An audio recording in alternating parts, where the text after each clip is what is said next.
In a previous video that I did titled The Impact of Childhood Sexual Trauma, so far I have over 1,000 views on that. And some of the questions I've been getting have been really insightful. And I thought that I would answer them maybe a video at a time. So one of the questions that I was asked is it really possible to be as happy as you seem to be on the video that you shared? If you watch that video, you know that I recorded that with two other women.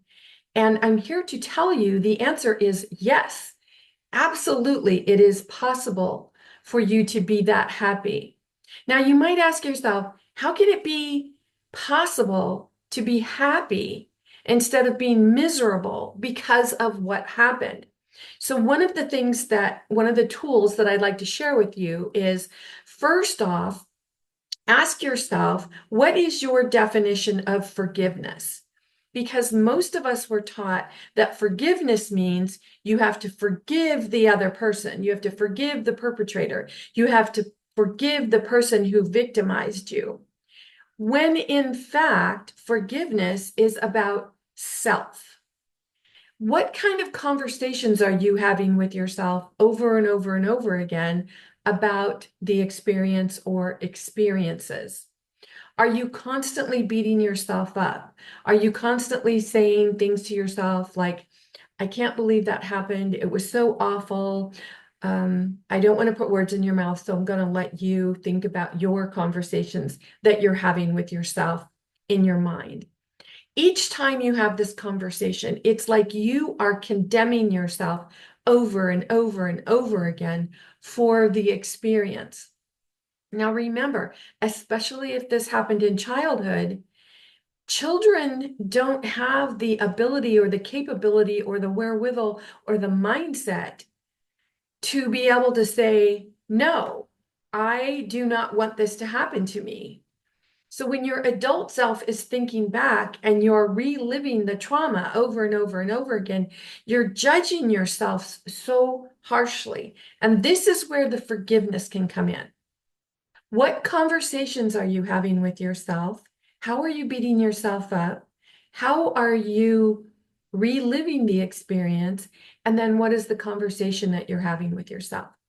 Can you start forgiving yourself for the conversations that you've been having with yourself ever since the experience happened or continue to happen? What are you saying to yourself? And how can you speak kindly to yourself? How can you speak more positively to yourself? Can you say things like, I understand that this was a terrible experience. I understand that this impacted me in this way, but I am going to forgive myself for judging myself so harshly. I'm going to forgive myself for continually feeling diminished, vengeful, shameful, guilty, less than, unworthy. These are feelings and emotions that we have that we keep cycling through our person, through our being, when we are not able to forgive ourselves for the conversation in our head. Remember, everything is energy. So emotions are energy in motion within the body. So if you continue to trigger those emotions of guilt or shame or that you've been diminished in some way, when you continue to trigger those emotions, you actually create a vibrational frequency within the body. And it's like you just keep triggering yourself over and over and over. So when you are able to have kinder conversations with yourself, when you're able to say, ah, I only did what I knew how to do at the time, and I've been doing what I know how to do during this time, and now I'm going to start speaking kinder to myself. How would I prefer to feel about myself? Not about the situation, but about yourself. And start with that conversation and see where it leads. Are you able to even get that conversation started? Or do you continue to beat yourself up?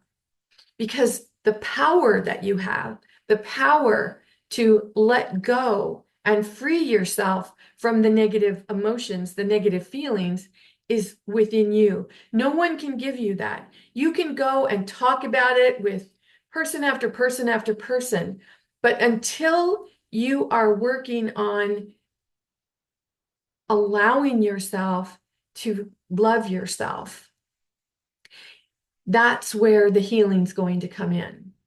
Now, there are only two true emotions, love and the absence of love. So when you're speaking kindly to yourself, when you're in that forgiveness of, you know what, Nancy, I love you. I understand that I just didn't know how to stop being triggered over and over again. I'm going to do better at having these internal dialogue. I'm going to love you more. I'm going to look myself in the mirror and I'm going to have conversations that remind us that we do matter, that we do deserve to have whatever we want. We deserve to have feel how we want to feel.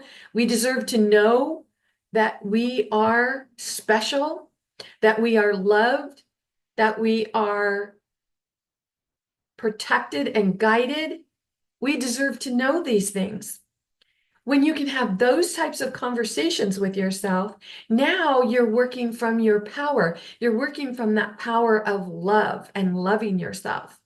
When you're having conversations that are putting you down, causing you to feel diminished in some way, not good enough, less than, that is the vibrational frequency of the absence of love.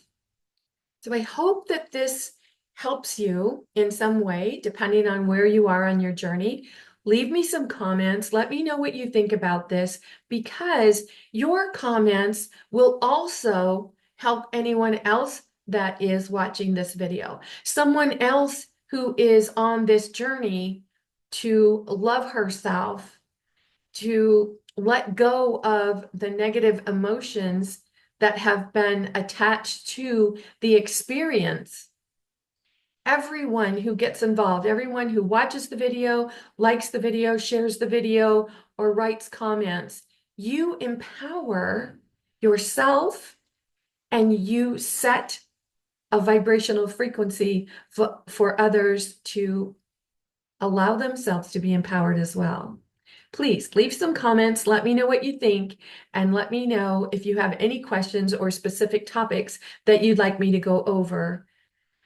As we're talking about being unstoppable in your life, loving who you are, forgiving those negative conversations that you've been having, and being all that you are, loving all that you are. In the meantime, this is Nancy Muller, the one and only Life Sensei, saying ciao for now.